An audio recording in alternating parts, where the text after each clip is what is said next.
সম্পূর্ণ করেননি বিধায়ক, আমাদেরকে অবহেলা করেছেন।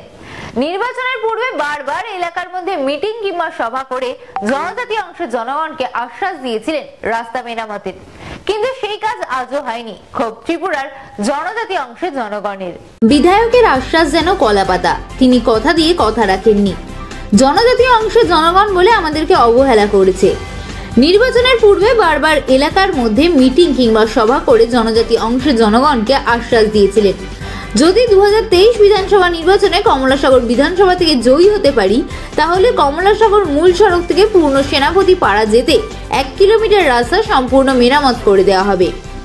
কিন্তু নির্বাচনে জয়ী হওয়ার পর এলাকায় তিনি একবারের জন্যও প্রবেশ করেননি বলে অভিযোগ, যার পরিপ্রেক্ষিতে ক্ষুব্ধ হয়ে এলাকার জনজাতি অংশের পুরুষ মহিলারা রবিবার বিকেলবেলা আন্দোলনে নামেন। শুধু তাই নয়, সাফ জানিয়ে দেওয়া হয় এলাকার বিধায়িকাকে তিনি যেহেতু কথা রাখেননি, আগামী লোকসভা নির্বাচনে এলাকার জনজাতি অংশের জনগণ সম্পূর্ণ ভোট বয়কট করবে। তার পাশাপাশি আগরতলা কমলাসাগর মূল সড়ক অবরোধে বসবে। ইতিমধ্যে তাদের অভিযোগ, দীর্ঘ বাম শাসনকালে রাস্তাটি করে দেওয়া হয়েছিল, বিগত বিজেপি সরকার আসার পর আজ পর্যন্ত সেই রাস্তাটি মেরামতি করেনি। যদিও প্রথমে বিজেপি সরকার আসার পর এলাকার সিপিআইএম বিধায়ক ছিল, কিন্তু 2023 বিধানসভা নির্বাচনে এলাকা থেকে বিজেপি বিধায়িকা জয়ী হয়েছে। তিনি আশ্বাস দিয়েছিলেন ক্ষমতায় আসলে অবশ্যই রাস্তাটি করে দেওয়া হবে, তিনি কোনো কথা রাখেননি। তাই এলাকার জনগণ একত্রিত হয়ে লোকসভা নির্বাচনে ভোট বয়কট করবে এবং আগরতলা কমলাসাগর মূল সড়ক অবরোধ করবে বলে হুঁশিয়ারি দেন।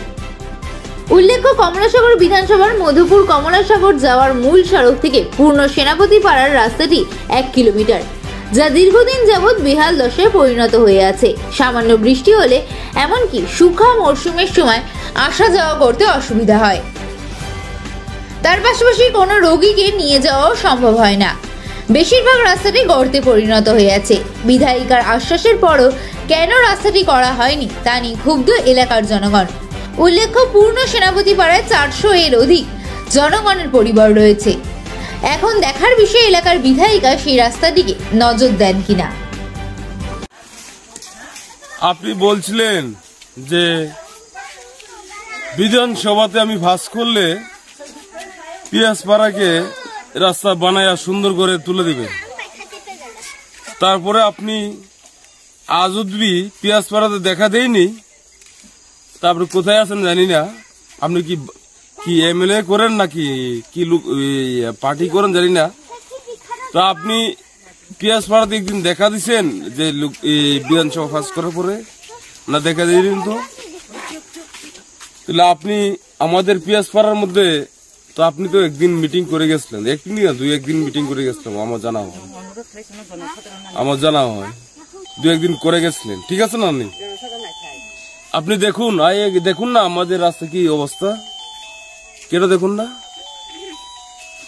আপনাকে অনুরোধ করি, আপনি এমএলএ হয়েছেন, আমাদের কমলাসাগর এমএলএ হয়েছেন, নতুন করে হয়েছেন, তারপর দেখার জন্য আমরা দায়িত্ব আপনি আছেন, দেখি নাই তো।